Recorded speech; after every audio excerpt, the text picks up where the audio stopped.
ny afatra zay apetrako amin'ny vaoaka malagasy indrindra ny mpifidy de zao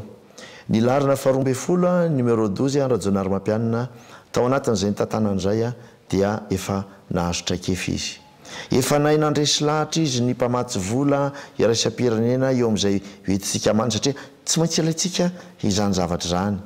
ary ninoninona zavatra zay nolalovany araka ny efa teny foana moa hoe misy ny fingapingana misy ny fandrika maro samihafa zay lalovana dia zao resitsika izany zavatra zany ary zany zavatra zany dia lasa sedra zay nanamafy ny ataoko hoe traikefa sy ny finotsika fa haitsika ny ampandroso ty firenena ty fa tsy vitako rery nefa zany ary zay indrindra ny etsoko anao ny etsoko lay fitiava-tanindrazana ao anatinao mba azahoantsika manorona tena manorona any